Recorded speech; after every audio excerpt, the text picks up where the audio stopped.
नमस्कार, मैं हूं शीतला तिवारी। दोस्तों, लोकसभा प्रत्याशियों की यानी 2024 का जो चुनाव है उसमें बीजेपी ने अपनी 2 लिस्ट जारी कर दी, जिसमें वरुण गांधी और मेनका गांधी, इन दोनों का नाम नहीं है। और साथ ही ब्रजभूषण सिंह जो यानी पहलवानों जो कुश्ती संघ के अध्यक्ष थे, उनका भी नाम नहीं है। यानी अभी 3 लोगों का ये कन्फर्म हो गया है कि टिकट कटना तय है। अब ऐसे में अब हम आपको आज दिलचस्प खबर बता रहे हैं कि अब जो है वरुण गांधी जो है चुनाव लड़ने के लिए ताल ठोंक सकते हैं अमेठी से। वही सीट जिसको आप जो है बीजेपी की चर्चित महिला जो वहाँ से स्मृति ईरानी जी हैं, जो कटाक्ष पे कटाक्ष राहुल गांधी के खिलाफ चुनाव भी लड़ी हैं और कटाक्ष पे कटाक्ष करती रहती हैं, वह चुनाव में फिर उतरने जा रही हैं अमेठी से। वहीं अमेठी से जो है वरुण गांधी का आगाज़ यानी चुनाव की जो पिच है वह तैयार हो रही है, क्योंकि जो भारतीय जनता पार्टी की जो लिस्ट है सूची, वह 2 सूची जारी हो गई और उस 2 सूची में जो भारतीय जनता पार्टी के जो मुख्य कैंडिडेट थे, ज़्यादातर लोगों के नाम जो है वो आ गए हैं। अब तीसरी सूची की प्रतीक्षा है। हालांकि तीसरी सूची में जो है वो प्रयागराज, सुल्तानपुर या तमाम जो लखनऊ संबंधित यानी प्रदेश के उत्तर प्रदेश के ज़्यादातर कैंडिडेटों के नाम जो है वो तीसरी सूची में आना है।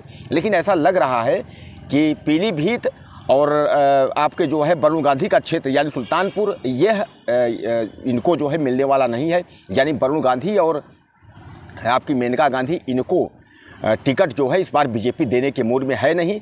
और सबसे जीता जागता उदाहरण आप ये समझ लीजिए कि भारतीय जनता पार्टी ने कई लोगों के टिकट काट दिए हैं, लेकिन वरुण गांधी का टिकट काटने का मतलब ये है कि वह पार्टी के बारे में खुलकर जो है वो विरोध करते भी थे। और विरोध करने का मतलब ये था, जब किसानों का मुद्दा होता था तो वरुण गांधी बोलते थे, मजदूरों का मुद्दा होता था उसमें वरुण गांधी बोलते थे।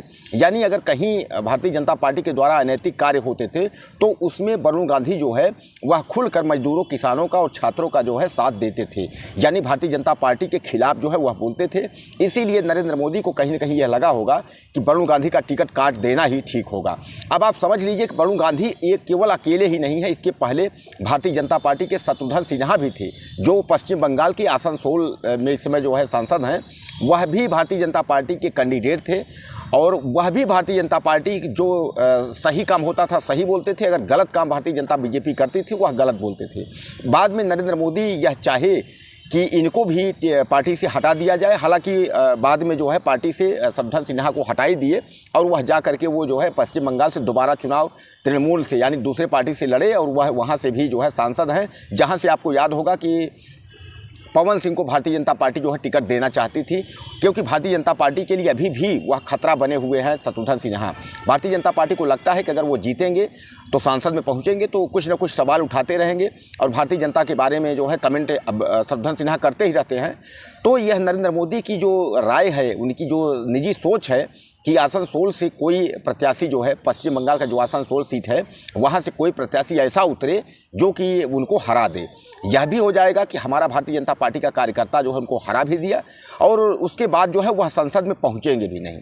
तो कुल मिलाकर के आप आ जाइए अमेठी में। अमेठी जो है ये सीट इस समय जो है वो दिलचस्प सीट है और वहाँ से जैसा मैं आपको बताया कि अमेठी में जो है राहुल गांधी की सीट हुआ करती थी और राहुल गांधी के खिलाफ जो है आपकी चर्चित महिला जो है स्मृति ईरानी, जो मंत्रालय भी कई मंत्री भी रही हैं, तो स्मृति ईरानी जी जो है उनके खिलाफ लड़ी थी। 2014 में वो हार गई थी, 2019 में लड़ी थी तो राहुल गांधी को जो है उन्होंने हरा दिया था स्मृति ईरानी में। तब से स्मृति ईरानी का जो है बहुत बोलबाला चल रहा है। वह तमाम कैंडिडेटों के बारे में और विपक्षियों की नींद हर समय उड़ाने का काम करती रहती हैं, सही गलत बोल करके। जैसा कि मैंने दिखाया था कि भारत जोड़ो यात्रा में जब राहुल गांधी स्वामी विवेकानंद को नमस्कार प्रणाम और जो है करते हुए निकले थे तो सीधे सीधे पूरी दुनिया देख रही थी टेलीविज़न पे, लेकिन उतने पर भी स्मृति ईरानी महिला से नहीं रहा गया। वह जो है मंच से चिल्ला रही हैं कि जब राहुल गांधी वहाँ से निकले तो उनको प्रणाम कर लेना चाहिए विवेकानंद को। तो कहने का तात्पर्य यह है कि वह जो है उनको आरोप और प्रत्यारोप की जो बात है वह कुल मिला के आरोप और प्रत्यारोप जो है वो करती रहती हैं। उनको ये लगता है कि ऐसा करने से जो है और भारतीय जनता पार्टी जो है उनको शाबाशी देगी, उनको चापलूस तो है ही है, चापलूसी महिला है, तो तो उसको कुल मिला के लगता है कि भारतीय जनता पार्टी का जो वर्चस्व उनके उसमें है वह बना रहेगा, कहीं की किसी भी प्रकार की दिक्कत नहीं होगी। अब आप वहाँ पहुँच जाइए कि कहने का तात्पर्य जो हम वरुण गांधी का जो जिक्र कर रहे हैं, तो वरुण गांधी अमेठी से चुनाव लड़ सकते हैं। उसका कारण यह है कि भारतीय जनता पार्टी इनको टिकट देगी नहीं, और जब भारतीय जनता पार्टी इनको टिकट अगर नहीं देगी तो सामान्य बात है कि तमाम विपक्षी जो दल है, सपा कांग्रेस, यह चाहते हैं कि वरुण गांधी जो है उनके टीम में शामिल हो जाए। और वरुण गांधी के लिए मैं आपको बता दूं कि दिलचस्प खबर कि अमेठी की जो पिच है वो तैयार की जा रही है, और ऐसी भी संभावना है कि अगर वरुण गांधी अमेठी से चुनाव लड़ते हैं तो सामान्य बात है कि वहाँ से कांग्रेस से राहुल गांधी चुनाव नहीं लड़ेंगे।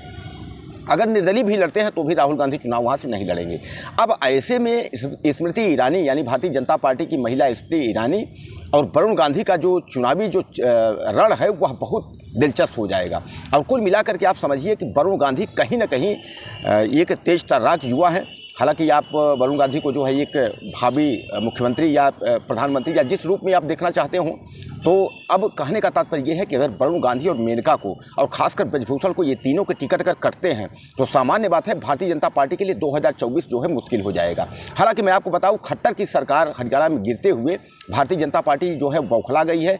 अब कारण ये है जो सीनियर मंत्री हैं, यानी आप समझ लीजिए 2014 के बाद से लेकर के और अभी तक में नरेंद्र मोदी का मंत्रालय जो है, इसमें राज्य के जितने मुख्यमंत्री हैं सब करीब 1 साल 2 साल 2.5 साल 3 साल के ऊपर मुख्यमंत्री नहीं है। आप लिस्ट उठाकर देख लीजिए, सबसे सीनियर अगर कोई मुख्यमंत्री है वहाँ योगी आदित्यनाथ, क्योंकि योगी आदित्यनाथ जो है वह 7 साल से मुख्यमंत्री हैं।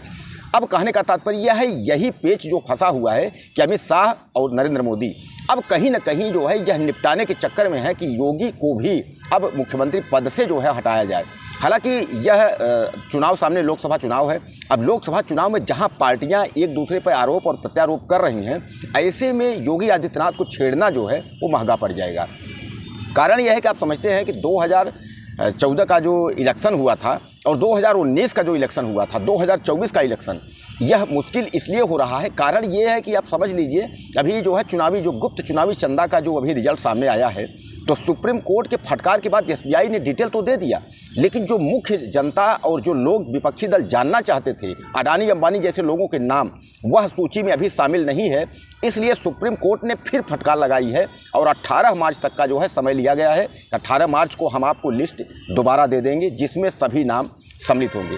लेकिन अब समझ लीजिए कि अगर गुप्त चंदा का अगर लिस्ट अगर सामने आ गया तो कहीं ना कहीं एक बार भारतीय जनता पार्टी बौखला जाएगी। सामान्य बात है, क्योंकि इस समय उत्तर प्रदेश और देश में जो इंडिया गठबंधन है वह मौके की तलाश में है और योगी को जो है और खासकर मोदी को जो है वो निपटाना चाहता है। और अगर नरेंद्र मोदी अगर कहीं से निपटेंगे तो आप समझ लीजिए कि उत्तर प्रदेश की जो सीट है योगी आदित्यनाथ को, अगर अमित शाह और अगर नरेंद्र मोदी यह दोनों मिल करके अगर योगी आदित्यनाथ को छोड़ने की केसेस, मतलब कहने के तात्पर्य इनको अगर छेड़ा, हालांकि मंदिर के नाम पर वोट तो मिलनी नहीं है।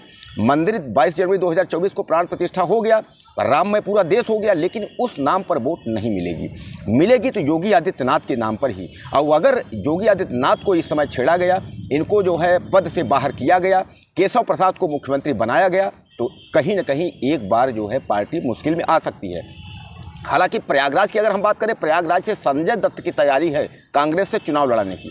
हालांकि संजय दत्त ने ये कहा है कि हम पर्सनल मेरी मजबूरी है, मैं चुनाव नहीं लड़ूंगा। लेकिन कुल मिलाकर के आप समझ लीजिए कि संजय दत्त की जो भूमिका है वह अगर चुनाव से अगर यहाँ उतरते हैं तो यहाँ बीजेपी का प्रत्याशी अगर लेकर के चलिए तो केशव प्रसाद मौर्य और पूजा पाल, इन दोनों का जो नाम का जिक्र हो रहा है, तो आप समझ लीजिए कि अगर पूजा पाल भी आती हैं या केशव प्रसाद मौर्य भी आते हैं और संजय दत्त अगर इनके खिलाफ खड़े होते हैं, तो कारण यह है कि समाजवादी पार्टी और कांग्रेस यह दोनों गठबंधन में हैं, तो इनके सामने जो है यह जो भारतीय जनता पार्टी के प्रत्याशी है इनको जीतना मुश्किल हो जाएगा। तो चलिए हम ये देखते हैं कि अमेठी का चुनाव जो है दिलचस्प होने वाला है। यानी मुकाबले में जो है वरुण गांधी आ रहे हैं, राहुल गांधी चुनाव नहीं लड़ेंगे, ये आप तय कर लीजिएगा। अब राहुल गांधी के जगह पर वरुण गांधी और वरुण गांधी के सामने जो है स्मृति ईरानी होंगी। अब देखना यह है कि स्मृति ईरानी क्या इस बार राहुल गांधी और खासकर वरुण गांधी के छक्के छुड़ाती हैं या एक बार फिर 2014 की जैसे हार जाती है या 2019 की जैसे विजय होती है। दोस्तों हमारे वीडियो को आप ज़्यादा से ज़्यादा शेयर करिएगा, चैनल को सब्सक्राइब करिएगा और आप कमेंट बॉक्स में आप लिखिएगा कि स्मृति ईरानी के बारे में आप क्या सोचते हैं। और वरुण गांधी अगर आते हैं, अगर निर्दलीय भी लड़ते हैं या समाजवादी कांग्रेस लड़ते हैं, तो आपको क्या लगता है वरुण गांधी अमेठी से जीतेंगे या हार जाएंगे। नमस्कार।